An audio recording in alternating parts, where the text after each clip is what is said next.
पहुंचे हैं उनका हम यहाँ पर हार्दिक स्वागत करते हैं और उनसे आग्रह करते हैं कि कृपया करके मंच पर आने का काम करें।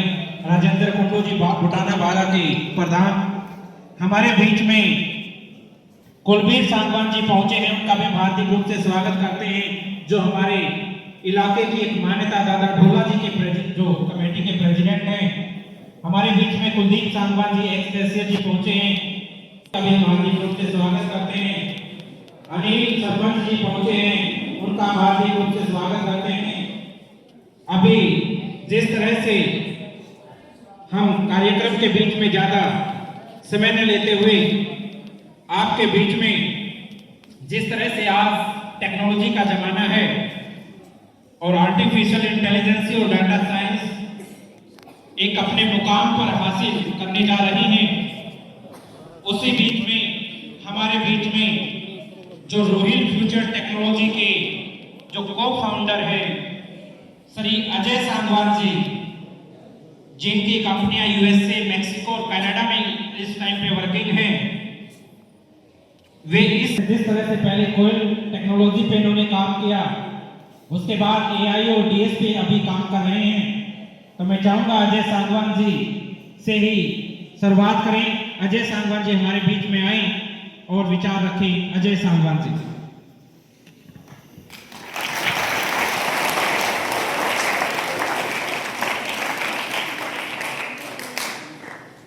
सबसे पहले मैं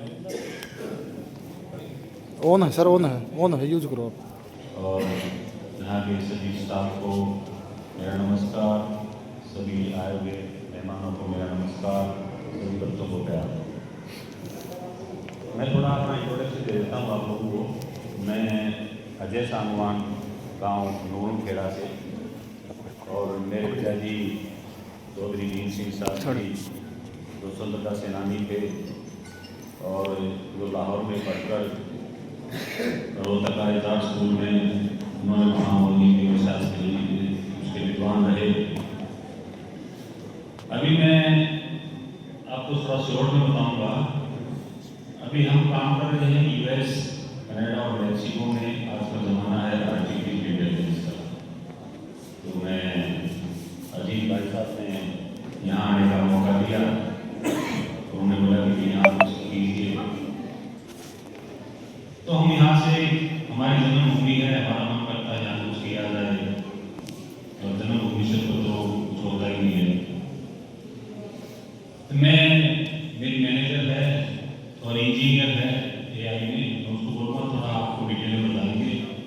और हमारी इच्छा है कि हम कुछ संस्था के लिए जो भी कर सकें करके यहाँ से पूर्ण रूप से जो भी काम कर सकें, जो भी शिक्षा लाभ कर सकें, जो भी कर सकें वो हम लोग करेंगे। मैंने सीखा है, हमारी इंजीनियर है, धन्यवाद अजय सांगवान जी। मैं सबसे पहले सबको नमस्ते कहना चाहूँगी। धन्यवाद कि आप लोगों ने मुझे यहाँ बुलाया। मेरा नाम अंशिका जायसवाल है, मैं रोहिल फ्यूचर टेक्नोलॉजीज में एआई इंजीनियर हूँ।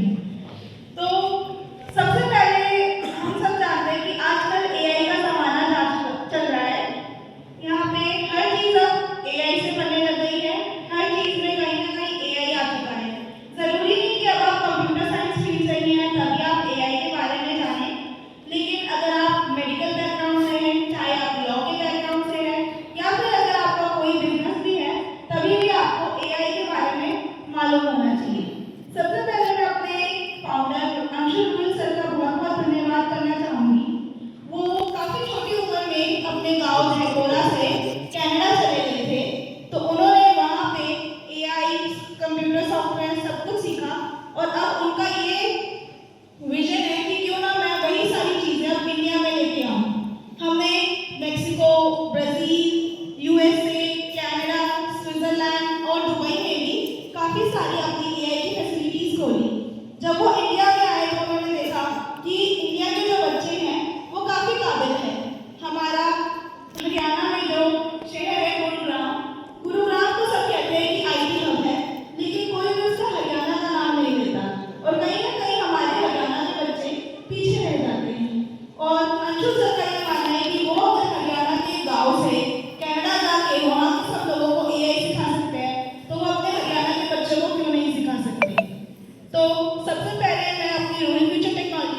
आप उस पूरे क्लाउड के सिस्टम पे अपने एआई के प्रोग्राम सारे बच्चे आराम से चला सकते हैं। कोई किसी बच्चे को बहुत ज़्यादा महंगा कंप्यूटर या फिर हार्डवेयर की ज़रूरत नहीं पड़ती है। हम सारे बच्चों को हाईली डिस्काउंटेड रेट पे एआई की ट्रेनिंग प्रोवाइड करेंगे। यहाँ पे अब क्या करते हैं, बच्चे बैंगलोर चले जाते हैं, दिल्ली चले जाते हैं, 5 से 6 लाख रुपए सालाना खर्च करते हैं, वहाँ पे रहना, वहाँ पे उनके टीचर से पूछना, कॉम्पिटिशन में जाना। लेकिन हम उनको कम से कम रेट पे यहाँ पे ही उनके घर पर ही उनको एआई की ट्रेनिंग प्रोवाइड करना चाहते हैं। प्लस हम एआई के इंक्यूबेशन सेंटर्स में भी हेल्प करते हैं। हमारे कुछ प्रोग्राम्स चलते हैं पिच पॉइंट हरियाणा जैसा, जहाँ पर हम बच्चों को हेल्प करते हैं कि वो अपनी खुद का स्टार्टअप या फिर बिजनेस बना सके। बच्चों को हर एक स्टेप पे हेल्प करते हैं कि वो अपनी कंपनी खड़ी कर सके। वो सिर्फ नौकर ना बने किसी कंपनी के लिए, बल्कि अपनी कंपनी खड़ी कर सके। और हम बच्चों को प्रॉपर क्लाउड सॉफ्टवेयर प्रोवाइड करते हैं हमारा ज्ञान सेतु के थ्रू, जिसमें हम सारे स्कूल्स को proper ERP system, LMS, chat bot and CRM वगैरह सब कुछ प्रोवाइड किया जाता है। सबका धन्यवाद। और हम काफ़ी सारे स्कूलों में हैं इंडिया में, गुजरात, भोपाल, चेन्नई, केरला, दिल्ली, गुरुग्राम। अब हम यहाँ पर आए हैं ताकि हम यहाँ के बच्चों को भी एआई की ट्रेनिंग दे सकें। और हम काफ़ी सारी यूनिवर्सिटीज़ में भी जा चुके हैं, चाहे वो फिल्म यूनिवर्सिटी हो या मेडिकल यूनिवर्सिटी हो, इंजीनियरिंग यूनिवर्सिटी हो या फिर लॉ की यूनिवर्सिटी हो। सारे बच्चों को एआई की ट्रेनिंग हमारा प्रोवाइड कराना मकसद है। सबका धन्यवाद। विकास से IRS, उपस्थित अतिथिगण एवं प्यारे बच्चे, मैं राजबाला सांगवान पुत्र बधू इस गांव की पवित्र भूमि पर जन्मे विख्यात स्वतंत्रता सेनानी श्री भीम सिंह सांगवान, जिन्हें हम भीम सिंह शास्त्री के नाम से भी जानते हैं, की ओर से आप सभी का अभिनंदन एवं धन्यवाद करती हूँ कि आप सभी ने मुझे अपने विचारों को यहाँ पर प्रस्तुत करने के लिए आमंत्रित किया। मैं आप सभी का धन्यवाद करती हूँ।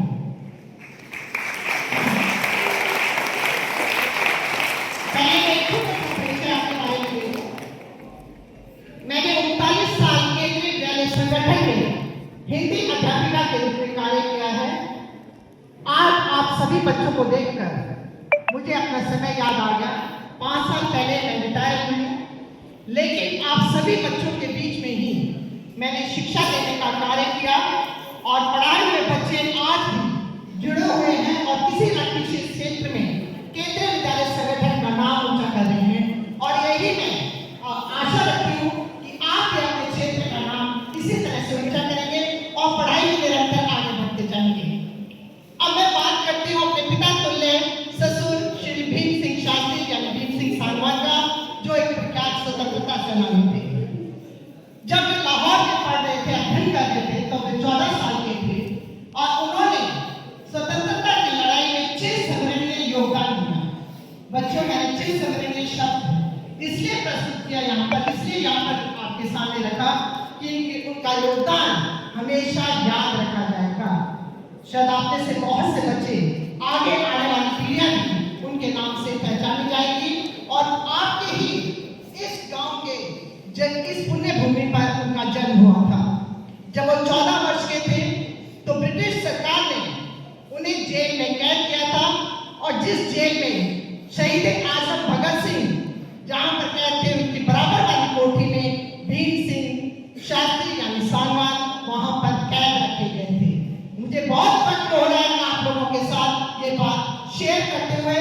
मेरे ससुर जो है स्वतंत्रता आंदोलन में उन्होंने अपना योगदान दिया था। मैं चाहती हूँ कि आप उन्हें हमेशा याद रखें और आप बहुत ही भाग्यशाली हैं कि इस गांव के आप निवासी हैं जहां से स्वतंत्रता सेनानी ने जन्म लिया था।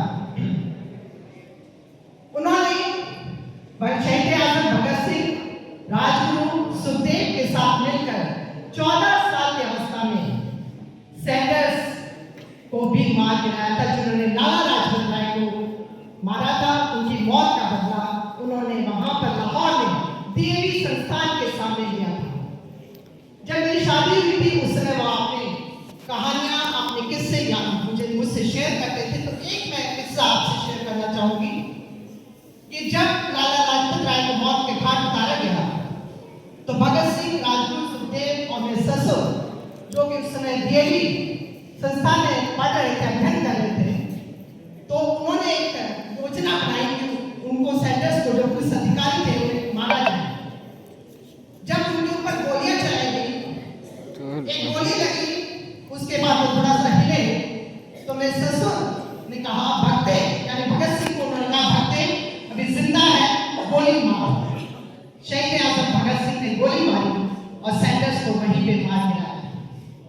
हालांकि मंच पर देवेंद्र सिंह सांगवान, जो मेरे पति हैं, अजय सांगवान, संजय सांगवान, तीनों यहाँ पर हैं, लेकिन मैं अपने आप को बहुत सौभाग्यशाली मानती हूँ कि आज मुझे अपने पिता तुल्य ससुर के बारे में बताने में फख्र महसूस हो रहा है कि वो इस नूरन खेड़ा से निकलकर लाहौर में पहुंचे, अध्ययन किया, स्वतंत्रता के आंदोलन में भाग लिया और अपना नाम कमाया। मैं चाहती हूँ कि आने वाली पीढ़ियां उनको अपने हृदय में समाए, बिठाएं और उनके जैसे आप लोगों में भी देशभक्ति की भावना भरी रहे, ओत-प्रोत रहे, आप उसी तरह से देश के प्रति सम्मान प्रकट करते रहें। अंत में मैं अजीत सिंह का भी धन्यवाद करती हूँ कि उन्होंने मुझे इस मंच पर बोलने का मौका दिया। मैं यहीं पर अपनी वाणी को विराम देती हूँ। जय हिंद, जय भारत। करके सम्मानित करने का काम करें। असिस्टेंट प्रोफेसर एचयू इस से पहुंचेंगे, उनका भी हम हार्दिक रूप से स्वागत करते हैं। श्री अभय कांडवाल जी को भी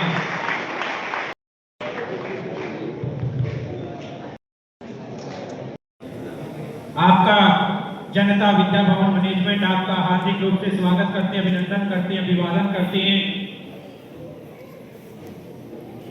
हमारे बीच में श्री राजेंद्र सांगवान जी रिटायर्ड प्रिंसिपल पहुंचे हैं। उनसे भी आग्रह है कि वे स्टेज पर आकर के बच्चों को प्रोत्साहित करने का काम करें और हमें मार्गदर्शन दें कि किस तरह से हम अपने इलाके के बच्चों के लिए आगे बढ़ने का काम करें। श्री राजेंद्र सांगवान जी।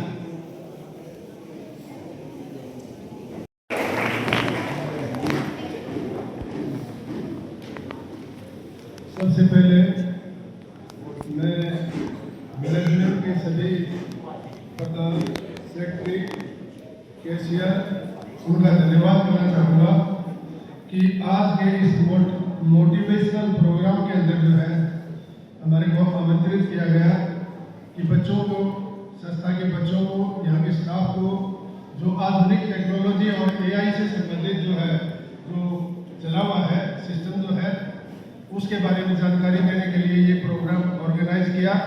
इसके लिए डॉक्टर अजमेर सांगवान जो है इस तरह के प्रोग्राम ऑर्गेनाइज करते रहते हैं ऑल इंडिया के अंदर।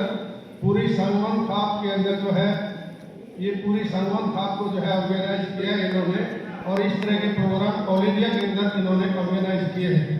तो हमारे ज़्यादातर जो है, जो बड़ी बड़ी डिग्निटरीज हैं, चाहे वो आर्मी से हैं, चाहे वो इंटेलिजेंस से है, चाहे वो इनकम टैक्स से है, या विभिन्न क्षेत्रों से IAS है, IPS है, ICS वगैरह है, तो जितने भी जो है प्रबुद्ध समाज सेवी हैं, जिन्होंने अपने जीवन काल में बहुत सारे संघर्ष किए हैं, उतराव चढ़ाव देखे हैं, उन सभी डिग्निटरीज को जो है यहाँ बुलाया गया है। और इस तरह के प्रोग्राम जो है ऑर्गेनाइज होते रहने चाहिए, क्योंकि संस्था में जो हमारी नई नर्सरी पल रही है, ये छोटे छोटे बच्चे जो बैठे हुए हैं, खासकर 6वीं से लेकर 12वीं तक के बच्चे जो इन्वाइट किए गए हैं, स्टाफ मेंबर्स इन्वाइट किए गए हैं, उनके अंदर एक जागृति आए, एक मोटिवेशनल की जो है प्रवृत्ति उनके अंदर पैदा हो। और आज यहाँ पर जो है इन्वाइटेड है, सबसे पहले जो है मैं लेफ्टिनेंट जनरल जो है Sudeep Sangwan ji, Shri Vikas Sangwan ji, IRS income tax commissioner Calcutta, इन आदमियों का जो है डेडिकेशन देखिए। कलकत्ता के अंदर जो है ये इनकम टैक्स कमिश्नर है और कलकत्ता से यहाँ हमारे इंस्टीट्यूशन के अंदर चल के आए हैं। ये सभी जो है हमारे समाज के अंदर एक जागृति पैदा करने के लिए बहुत बहुत जो है ये डिग्री थी जो यहाँ पहुंची हुई है, उनका मैं तहे दिल से जो है यहाँ बहुत बहुत स्वागत करता हूँ। प्यारे बच्चों और स्टाफ मेंबर, वह इलाके के सम्मानित बुजुर्ग नौजवान साथियों, ये इंस्टीट्यूशन जो है आज से 75 साल पहले जो है स्टैब्लिश की गई। यहाँ के बुजुर्गों ने बड़ा संघर्ष किया है इसको स्टैब्लिश करने में। सबसे पहले जो है यहाँ जो जमीन थी, ये क्षेत्र जो है भूटान केतलान की जो है जमीन है। दादा जयराम के परिवार ने जो है बड़ा संघर्ष करके और बहुत ही एक डेडिकेशन के साथ जो है ये जमीन जो है इस संस्था के अंदर जो है इस एजुकेशनल इंस्टीट्यूशन के अंदर दान दी। इसके अलावा बहुत सारे व्यक्तियों का, इस इलाके के बहुत सारे व्यक्तियों का बहुत सहयोग रहा है और उनके अथक परिश्रम के बाद जो है ये संस्था जो है यहाँ इस रूप के अंदर जो है पहुंची है। इसके अलावा सभी जो है बाहर से आए हुए कमांडेंट साहब हैं, भीम सिंह शास्त्री जी का परिवार, मैं उन सब को जो है उन सब का हार्दिक अभिनंदन करता हूँ कि वो अपना कीमती समय के अंदर से समय निकाल कर यहाँ उपस्थित हुए। आप लोगों के बीच में जो है वो बच्चों के मोटिवेशन के लिए जो है यहाँ उपस्थित हुए हैं और बच्चों को जो आधुनिक शिक्षा के बारे में, साइंस और टेक्नोलॉजी के बारे में, AI के बारे में ये अपनी महत्वपूर्ण जानकारियाँ देंगे। तो मैं इस संस्था के इतिहास के बारे में कुछ प्रकाश डालना चाहूँगा क्योंकि आज की जरूरतें दूसरी हैं। उस टाइम जो है इस इलाके के अंदर शिक्षण के मामले के अंदर बहुत पिछड़ा हुआ इलाका था ये। तो जो गजाराम जी जो महान विभूति हुए हैं, इस संस्था के संस्थापक रहे हैं, अपने खून पसीने से इस संस्था को उन्होंने सींचा है। वो पहले जो है जाट स्कूल रोहतक के अंदर हेडमास्टर होते थे, बहुत ही डिसिप्लिन आदमी थे, पूरा जीवन उनका बड़ा संघर्ष रहा है। तो जाट कॉलेज के अंदर जो है तपे हुए हेडमास्टर रहे हैं, माने हुए रहे हैं। उनका जब जो उस टाइम के ऊपर जो है कंबाइन पंजाब होता था, जिसके अंदर हिमाचल भी था, पंजाब भी था, हरियाणा भी था, तो ये बहुत बड़ा एरिया था। वो बहुत डेडिकेटेड एजुकेशनिस्ट थे और इतने कर्तव्यनिष्ठ थे कि उन्होंने कई एजुकेशनल शिक्षण संस्थाएं जो है वो स्थापित की। रोहतक का जो जाट स्कूल होता था, उस टाइम पर हमारे इलाके के सभी जो है बच्चे पहले वहाँ जाट स्कूल में पढ़ते थे, उसके बाद जाट कॉलेज के अंदर जाते थे। तो उनको जो है वहाँ से लोगों ने दूसरी तरह की पॉलिटिक्स चल पड़ी और उसके अंदर उन्होंने सोचा कि गजाराम ने जो है यहाँ से कैसे ऊपर जाए। उस लोगों ने टांग खींचने की भी सोची, उनको इलेक्शन लड़वा दिया। तो इलेक्शन जो है जो रणवीर सिंह हुड्डा, हमारे एक्स चीफ मिनिस्टर जो भूपेंद्र हुड्डा के पिताजी थे, उनके साथ उनका कॉन्टेस्ट हुआ और उस इलेक्शन के अंदर ऐसा बताते हैं कुछ हेराफेरी भी हुई और वो इलेक्शन हार जाते हैं। तो उन्होंने इलेक्शन भी लड़े और जो है बड़ी मेहनत भी करी, बहुत मैन ऑफ डिसिप्लिन थे। पूरे जीवन काल जो है रहने का मुझे सौभाग्य मिला है की है। तो आज टाइम बदल चुका है। जैसे थोड़ी देर पहले मेरी छोटी बहन ने बताया आपको कि AI का जमाना आया हुआ है, जो है इंटेलिजेंस टेक्नोलॉजी आई हुई है, टेक्नोलॉजी का टाइम है। आज वो जमाना नहीं है, वो पुराना ढर्रा नहीं है कि नकल वकल करवा के 8वीं करवा दी, 10वीं करवा दी, +2 करवा दी और वो बच्चे कहीं कामयाब हो जाएंगे। ऐसे कामयाबी नहीं है। आज जो है बहुत कंपटीशन का जमाना है। हर फील्ड में अगर आपने आगे बढ़ना है तो बचपन से इसी टाइम से जो बच्चे 6वीं के हैं, 8वीं के हैं, 10वीं के हैं, 12वीं के हैं, उन्होंने अपना एक एम बनाकर चलना होगा कि आगे जीवन में हमने क्या करना है। हमने आर्म फोर्सेज में जाना है, सिविल सर्विसेज में जाना है, बैंकिंग में जाना है या किसी और जो है कंप्यूटर टेक्नोलॉजी के अंदर जाना है। तो उन्होंने शुरू से ही अपना एक एम बना के चलना है। बहुत जबरदस्त कंपटीशन चले हुए, सरकारी नौकरियां में से नहीं मिलती। हम देखते हैं कि लाखों के अंदर से एक बच्चा जो है IAS IPS के अंदर जाता है, क्योंकि यूनियन सर्विस कमीशन जो है UPSC की भर्ती होती है, जो IAS अफसर बनते हैं, IPS अफसर बनते हैं, SSC के थ्रू उससे नीचे दर्जे के जाते हैं और स्टेट सर्विसेज के अंदर जो है HCS जाते हैं, वो भी एडमिनिस्ट्रेटिव सर्विसेज है। तो उस लेवल के ऊपर आपने बढ़ना है। उस लेवल पर पहुंचने के लिए जो है इस संस्था के बच्चों ने अभी से लगाकर मेहनत करनी है, प्रयास करना है, अपने गुरुजनों की सहायता से पूरा मार्गदर्शन लेना है और इस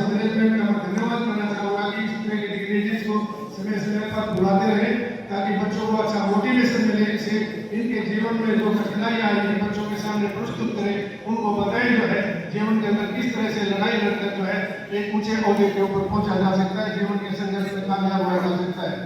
तो ज्यादा समय न लेता हुआ मैं अपनी वाणी को जवाब देता हूँ।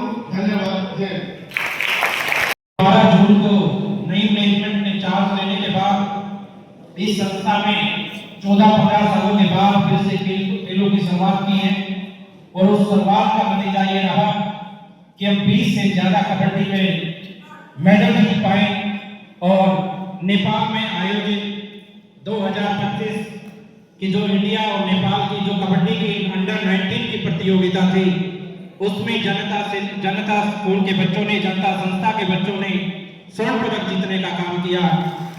ये यहाँ के बच्चों का मेहनत है।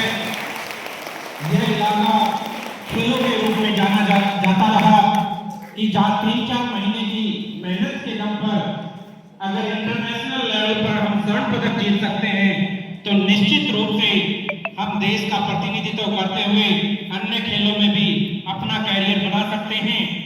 इसी तरह से हम शिक्षा के माध्यम से भी यहाँ सुधार करेंगे। हमारे बीच में जो एआई के को फाउंडर अजय सांगवान जी पहुंचे कि हम आपके बच्चों को ट्रेनिंग देकर के अपनी कंपनी में ही प्लेसमेंट देने का काम करेंगे।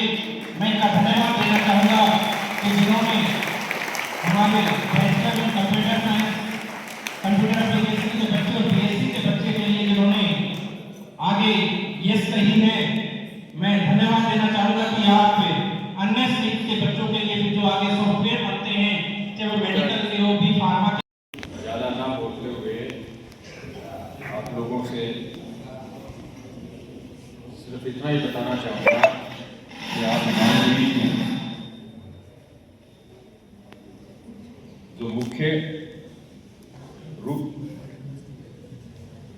मुख्य रूप से जो आज हमारे पास जो अतिथि हैं और इस शिक्षा संस्थान में अपना समय निकालकर आए हैं, उनमें जनरल सुखदीप सांगवान, जिनका एक रिटायरमेंट के बाद एक पैशन है कि अपने बच्चों में अच्छी शिक्षा और अच्छे संस्कार देना, उनकी उपस्थिति हमारे आप बीच में मौजूद है। और दूसरा हमारे भाई Vikas Sangwan, serving IRS commissioner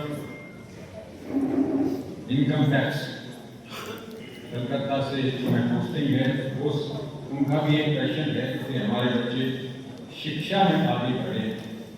और ये अगर शिक्षा में अगर हमारा जो कभी समय हुआ करता कि ये हमारा क्षेत्र शिक्षा में सबसे बैकवर्ड हुआ करता, ये हमारा जो नूरनखेड़ा गांव था, ये डिस्ट्रिक्ट रोहतक का लास्ट गांव था और इससे नेक्स्ट जो विलेज था वो बमेवा गांव है, वो जो है जींद का एक हिस्सा हुआ करता। जींद पंजाब की डिस्ट्रिक्ट संगरूर का की तहसील थी। तो मैं ज़्यादा ना बोलते हुए सिर्फ इतना रिक्वेस्ट करता हूँ कि जनरल सुखदीप सांगवान और भाई विकास सांगवान IRS, उनके मार्गदर्शन में आप सभी बच्चे और जो शिक्षक यहाँ बैठे हैं उनसे निवेदन करूँगा कि अपने बच्चों को शिक्षा के क्षेत्र में आगे बढ़ाएं और प्रगति अपने आप इस एरिया का अपना विकास पूर्ण करें। Thank you.